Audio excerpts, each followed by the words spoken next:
Hello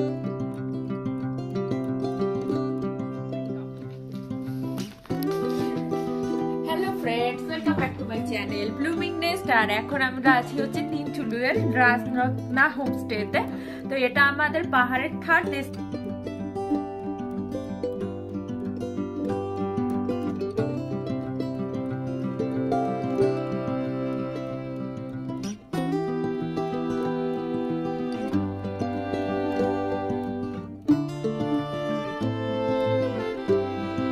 খাবার কেমন?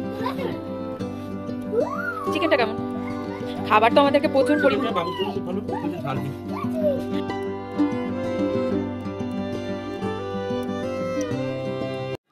Hello viewers, welcome back to my channel blooming nest. আর আমার দার্জিলিং ব্লগে অনেক অনেক ওয়েলকাম জানিয়ে আজকের ভিডিওটা তোমাদের সাথে শেয়ার করতে চলেছি। তো বাঙালিদের শীতকালে ঘুরতে যাওয়ার সবচেয়ে পছন্দের ডেস্টিনেশনের মধ্যে একটা হচ্ছে দার্জিলিং দার্জিলিং। তো সব ইনফরমেশন কিন্তু থাকছে আমার ব্লগে, তার জন্য ব্লগে প্রথম থেকে শেষ অবধি আমার সাথে থাকতে হবে, পাশে থাকতে হবে। তো চলো, কোথায় কোথায় ঘুরছি, কি কি অ্যাক্টিভিটি, সব কিছু তোমাদের সাথে কিন্তু শেয়ার করব। ভিডিওটা স্কিপ না করে পুরোটা কিন্তু দেখার অনুরোধ রইল, কেননা হোটেল সম্পর্কে ইনফরমেশন থেকে শুরু করে সবকিছু কিন্তু থাকছে আজকের ব্লগে। আজ 27শে ডিসেম্বর আর সুন্দর একটা রৌদ্র উজ্জ্বল দিন, তার সাথে ঠান্ডাটা কিন্তু বেশ জাঁকিয়ে পড়েছে এখন দার্জিলিং এ। তবে চটকপুর থেকে আমরা যেহেতু ঘুরে দার্জিলিং এ এসেছি, দার্জিলিং এর ঠান্ডা কিন্তু আমাদেরকে একদম কাবু করতে পারছে না। আর আজকে হচ্ছে আমাদের দার্জিলিং এর শেষ দিন, এরপরে আমরা বেরিয়ে যাব দার্জিলিং থেকে তিনচুলের উদ্দেশ্যে। তার আগে দেখো চলে এসেছি মেলের সংলগ্ন যে কয়েকটা হোটেল আছে সেগুলো তোমাদের সাথে শেয়ার করতে করতে চলেছি। এই রাস্তাটা হচ্ছে মেলের থেকে চলে গেছে ঘোড়ার আস্তাবলের রাস্তাটা। এখানে একটা ঘোড়া রাস্তা বলে আছে বলে এই রাস্তাটাকে আমি এরকম ভাবেই চিনি। আর এই রাস্তাটা আগে এতটা জমজমাট ছিল না, যখন আরো 3-4 বছর আগে এসেছিলাম। এইবার এসে দেখলাম এই রাস্তাটায় প্রচুর প্রচুর হোটেল আছে। তো যারা মেলের কাছাকাছি হোটেল খুঁজছো কিন্তু একটু রিজনেবল প্রাইসে, তারা কিন্তু এই রাস্তাটার যে হোটেলগুলো আসছে অবশ্যই চেক আউট করতে পারো, কেননা মেলেরও কাছাকাছি কিন্তু একটু যেহেতু মেলের থেকে খানিকটা দূরে, বেশ রিজনেবল হোটেলগুলো আর বেশ ভালো ভালো হোটেলও কিন্তু দেখতে পাচ্ছিলাম আমি। এখন যে হোটেলগুলো দেখাচ্ছি এগুলো কিন্তু একদম মেলের উপরে, আর মেলের উপরে হওয়ার জন্য এই হোটেলগুলোর প্রাইস কিন্তু অনেকটাই হাই। কিন্তু একটা অসুবিধা এই হোটেলগুলোর জন্য কিন্তু কোনো গাড়ি এই অবধি আসবে না। তোমাদেরকে চকবাজার অবধি এসে গাড়ি মানে নিজেদের জিনিসপত্র নিজেদেরকে টেনে বা হোটেলের থেকে হয়তো লোক পাঠাবে, নিয়ে আসতে হবে। তো এটাই একটা হয়তো মেলের মধ্যে থাকার অসুবিধা। আর তারপরে দেখো চলে এসেছি হচ্ছে ব্রেকফাস্ট করতে, যেহেতু বললাম একটু বাদেই বেরোনোর আছে। তো এরকম লুচি গরম গরম আর হচ্ছে তার সাথে একটা ঘুগনি, ডিম সেদ্ধ, এই হচ্ছে আজকে সকালের ব্রেকফাস্ট আমাদের।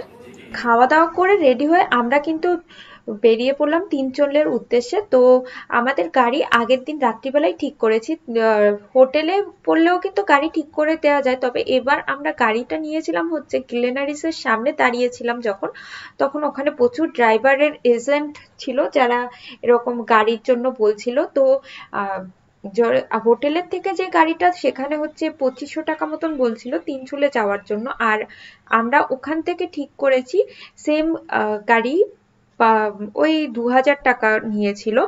আরেকটা জিনিস আমরা যেটা জানতাম না সেটা রাস্তায় যেতে যেতে জানতে পারলাম, কিছু এক্সট্রা টাকা দিয়ে আমরা এই যে তিনচুলে যাওয়ার টাইমে কিন্তু বেশ কয়েকটা ভিউ পয়েন্ট পড়ে। তো তোমরা যারা এখান থেকে মানে দার্জিলিং থেকে তিনচুলে যাবে তখন কিন্তু ওই ভিউ পয়েন্ট গুলো ইচ্ছে করলে এক্সপ্লোর করে নিতেই পারো। যেহেতু আমাদের আগে ড্রাইভার দাদার সাথে কথা বলা ছিল না, আমরা সেরকম অপশনও নেই। আর রাস্তায় না সেদিন প্রচন্ড জ্যাম ছিল, আমাদের বেরোতে বেরোতে 12টা হয়ে গেছিল আর এখানে পৌঁছতে অনেকটাই দেরি হয়ে গেছিল। তা হাতে যদি টাইম নিয়ে বেরোতে পারো, আর তোমাদের সাথে যদি বাচ্চা না থাকে, যেহেতু বাচ্চা থাকে টাইমলি বেরোনো আমাদের পক্ষে একটু চাপের হয়ে যায়। তো তিনচুলে ভিউ পয়েন্ট, তারপরে এখানে একটা বড় বুদ্ধা পার্ক আছে, এগুলো কিন্তু তোমরা আস্তে আস্তে রাস্তায় দেখে নিতে পারবে। দেখো কথা বলতে বলতেই পৌঁছে গেলাম আজকে আমাদের লাস্ট ডেস্টিনেশন, সেটা হচ্ছে তিনচুলে রাজরত্না ফার্মস্টে। তো এই ফার্মস্টে বা হোমস্টে যেটাই বলো না কেন, একদম নতুন প্রপার্টি, দেখতেই পাচ্ছ কি সুন্দর এইটা। এখানে কিন্তু মাত্র 2টো রুমই আছে, আর এখানে যে সার্ভিস গুলো পেয়েছি সত্যি মানে এই পুরো দার্জিলিং ট্রিপে আমাদের মনে হয় এটাই বেস্ট। এই যে যে ভিডিওটা দেখতে পাচ্ছ এটা কিন্তু আমি সকালবেলার দিকে করেছিলাম, কেননা বললাম আমরা আস্তে আস্তে তো অলরেডি সূর্য অস্ত চলে গেছিল। এত সুন্দর এই ফার্মস্টেটা, সুন্দর ফুল দিয়ে সাজানো, তার সাথে বাড়ির রান্না বান্না সব মিলিয়ে আমাদের এক্সপিরিয়েন্স হচ্ছে 10-এর মধ্যে 10 বলতে পারো। আর এই দেখো এটা হচ্ছে আমাদের রুম, আর এই রুমের সবচেয়ে বিশেষত্ব হচ্ছে এই রুমের থেকে কিন্তু সানরাইজ সানসেট দুটোই দেখা যায়। এখানে দাঁড়ালেই বুঝতেই পারছো যে পুরো সানরাইজটা আমি রুমে বসে বসেই উপভোগ করেছি। তো ঠান্ডার মধ্যে বাইরে না বেরিয়ে এত সুন্দর একটা ভিউ, তার জন্য অবশ্যই তোমাদের জন্য এই ফার্মস্টের ফোন নাম্বার ডেসক্রিপশন বক্সে প্লাস এখানেও দেয়া থাকবে, তোমরা যদি আসার প্ল্যান করো এখানে কিন্তু অবশ্যই আসতে পারো। Welcome back to my channel blooming nest. আর এখন আমরা আছি হচ্ছে তিনচুলের রাজরত্না হোমস্টেতে। তো এটা আমাদের পাহাড়ের 3rd ডেস্টিনেশন। এটা হচ্ছে আমাদের রুম। তো একদম নতুন এই প্রপার্টিটা, মাত্র দেখো 2টো রুম দিয়ে ওরা স্টার্ট করেছে, এপ্রিলে শুরু হয়েছে। ভীষণ পরিষ্কার পরিচ্ছন্ন, 2টো বেড আছে, আর এখানে টেবিল আছে, বললো সেলফ সার্ভিস, একটা মিরর, খুবই, আর দেখো আমাদের লাগেজ গুলো রাখার জন্য টেবিল। মানে প্রকৃতির সাথে থাকার জন্য এর থেকে বেস্ট জায়গা কিছু হয় না। আর হচ্ছে টয়লেটটা, আসো টয়লেটটা তোমাদেরকে ঘুরে দেখাই। সবচেয়ে সুন্দর জিনিস হচ্ছে এটা, এই দেখ টয়লেটের থেকে এইরকম বাইরে, এটা হচ্ছে টয়লেট থেকে বাইরের ভিউ। ভিউ দেখতে দেখতে টয়লেট আমার ফার্স্ট টাইম এক্সপিরিয়েন্স। না না এর আগে ছিল, কিন্তু এত বড় জানলা আমি দেখিনি টয়লেটে। তা যাই হোক, একটা কমোড, বেসিন, সবচেয়ে এটা গিজার আছে। ওরা বললো 24 আওয়ার জল পাওয়া যাবে। তো অবশ্যই এখন ব্লগটা তোমাদের সাথে কন্টিনিউ করতে থাকবো, এখানে কি কি ঘুরে দেখবো। এখন এই সবে এসে পৌঁছলাম, চলো খাবার দাবারটা শুরু করা যাক। পৌঁছানোর সাথে সাথেই দেখো চলে এসে হচ্ছে আমাদের আজকের লাঞ্চ। বললাম না যে 3টে 3:30 বেজে গেছে, আর এসে লাঞ্চে গরম গরম ভাত, তার সাথে এটা কি সোয়াবিনের একটা পকোড়া মতন ছিল, তার সাথে আলুর চোখা, ডাল, একটা তরকারি প্লাস চিকেন, স্যালাড, মানে এত খাবার দাবারের এলাহি আয়োজন যাকে বলে, সেটাই বোধহয় এখানে পেয়েছি। খাবার কেমন? চিকেনটা কেমন? খাবার তো আমাদেরকে প্রচুর পরিমাণে, বাবুর জন্য খুব ভালো, খুব বেশি ঝাল নেই। হ্যাঁ তো আলাদা আলাদা তো আর করতে পারে না, এখানে কিন্তু একটু কম স্পাইসি করে সব জায়গায়, যেটা বাবুও খেতে পারে। আমি তো খাবার থেকে ভয়ই পেয়ে গেছিলাম, কিন্তু প্রায় কমপ্লিটই হয়ে এসছে। আর এই যে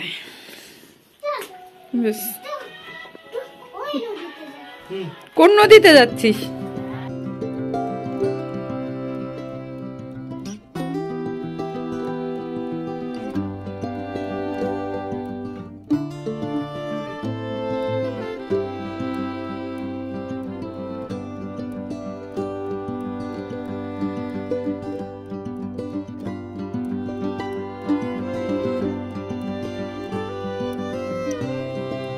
কিন্তু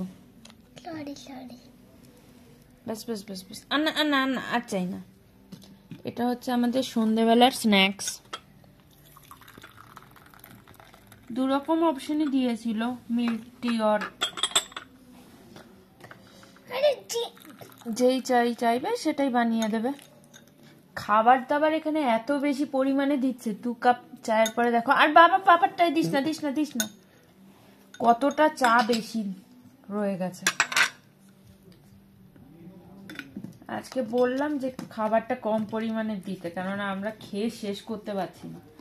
আর এই হচ্ছে দেখো মোমো দিয়েছে, মোমো দুজনের জন্য মোমো। ক্যাম্পফায়ারের ভিডিওটা তোমাদের সাথে শেয়ার করছি, এটা কিন্তু আজকে না, এটা কিন্তু পরের দিনের ভিডিও। সারাদিনের জার্নির শেষে আমরাও এখন ভীষণ ক্লান্ত, তাই আজকের এই ছোট্ট ভিডিওটা এখানেই শেষ করছি। ক্যাম্প ফায়ারের ভিডিও আর পরের দিনে কি কি তিনচুলেতে ঘুরে দেখলাম সেগুলো সবকিছু নিয়ে আবার আমি তোমাদের কাছে হাজির হয়ে যাব।